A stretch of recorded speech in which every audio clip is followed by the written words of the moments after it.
Okay, let me ask you something. Have you ever said to yourself, you know what?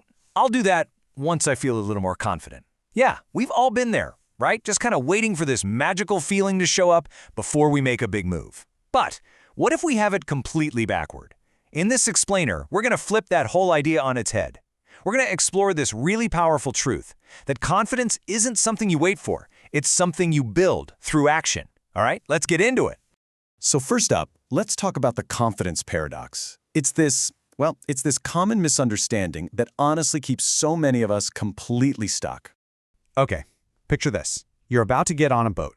The first captain kind of shuffles out, avoids eye contact, and just mumbles, hi, I'm going to be your captain. I mean, you'd probably be looking for the nearest exit, right? But then imagine a second captain walks out, stands tall, and says with a smile, hi everyone, I'm your captain for this journey. Let's have a great trip. Instantly, you feel safe. Now, here's the kicker. Both of those captains could be equally nervous on the inside. The only difference? The physical and vocal choices they made. And that leads us to the core question of this whole explainer. What if confidence doesn't come first? What if it isn't the starting line, but the finish line? What if it's the result of what we do, not the thing we need before we can do it? It sounds like such a simple shift in how you see things, but trust me, it changes absolutely everything. So the big question is, how do we actually build this confidence then? Well, it all starts with something called the action habit. And the principle is simple. Confidence is what happens after you move forward with courage, even and especially when you're feeling scared. Let's get one thing straight right now. Confidence is not a personality trait you're born with. It is a skill, and psychology shows us that it's built just like a muscle, one rep at a time. Seriously, every single time you act despite feeling that fear, you're doing another rep at the confidence gym. And here's the cool part. Here's why that works. Your brain is always watching you, trying to figure out what's safe and what's dangerous. So when you avoid something, your brain goes, okay, noted, that thing is a threat. But when you act, when you stand up a little taller or speak a little louder, your brain gets a totally different signal. It's like it says, whoa, wait a second. We survived that. Maybe it's actually safe after all. You are literally, and I mean literally, training your own mind. This entire idea, it's powered by what psychologists call a growth mindset. Now, if you have a fixed mindset, you believe your talents are just set in stone, so failure feels like a final judgment. But with a growth mindset, you see challenges as chances to learn and get better. And this isn't just motivational fluff. It's backed by neuroscience.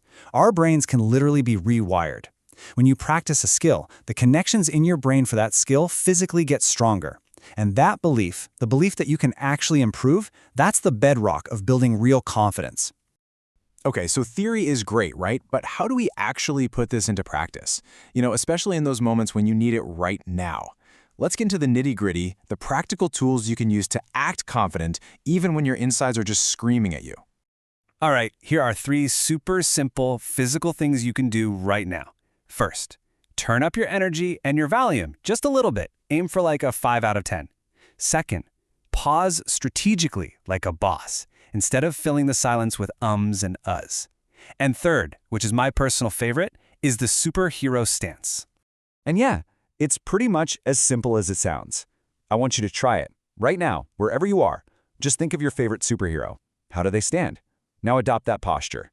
Pull your shoulders back. Lift your chin. And get this isn't just in your head. Studies have actually shown that power posing like this can literally decrease your cortisol, that's the stress hormone, and increase the hormones linked to confidence. How cool is that? And this brings us to such a liberating realization. Seriously, nobody knows you're terrified on the inside. They can't read your mind. They only see what you show them on the outside. So just make the shape of a confident person. Smile, stand with an open posture, make some eye contact. The people you're interacting with will respond to the shape you make, not the tornado of feelings you might have going on inside. Okay, so making the shape is an amazing start. It's a great hack. But how do we turn that act into a genuine, lasting belief? That's what this next part is all about. The long-term habits that forge real, truly unshakable confidence. The secret here really is consistency. So first up, you have to get good at failing. I mean, think about it. J.K. Rowling was rejected by 12 publishers before someone said yes to Harry Potter. People who fail and just keep going are way better equipped to handle setbacks. Second, You gotta seek out new experiences. The more you step outside your comfort zone, the smaller that scary zone of fear actually becomes. And finally, set what are called practice goals. These are just tiny, manageable steps that lead you toward a huge goal.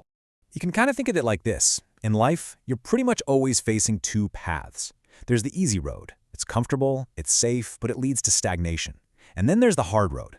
Yeah, it's full of challenges, but that's where the good stuff is. That's where strength and real confidence are built. See, confident people aren't just lucky. They're the ones who consistently choose to walk the harder road. And hey, here's a little encouragement for taking that road. Think about something that makes you kind of uncomfortable. Maybe it's something as simple as talking to a stranger. Well, check this out. One study found that 99% of the time that experience is completely painless. 99%. It just goes to show that the fear we build up in our heads is almost always worse than the actual reality. Facing these little discomforts, it builds up your tolerance and it proves to your brain, hey, you know what? I can handle this. All right, we've talked a lot about the external stuff, the actions you can take. But now, let's look inward at what might be the most powerful tool you have, your silent sentence. I want you to ask yourself a really simple but really deep question. When you're facing a big challenge, why are you really there? What is it that you truly want to accomplish? See, getting crystal clear on your purpose is the crucial first step because it yanks the spotlight away from your own fear and shines it right onto your mission. And here's the perfect example of what that looks like. So instead of having that voice in your head going, don't mess up, what if your internal sentence was this instead? It acts like an override switch for your brain. Now, it doesn't just magically erase the fear, but it gives you a much higher, more important goal to focus on. The anxiety might still be buzzing in the background, but your purpose takes center stage. And please, don't ever forget this. Our whole selves are always listening. We follow our own instructions all day long. Those little sentences you repeat in your mind, they're scripts, and your body is always listening, ready to act them out. The amazing thing is, you have the power to write that script. You can craft that internal monologue and practice it, just as much as you'd practice a speech you have to give out loud. So look, if you take away just one single thing from all of this, let it be this. Confidence is not a feeling you have to wait for. It is a skill you build. Every single time you choose to act with courage, you are literally training your brain. So please, don't wait. Act first, act confident now, and just let your mind catch up.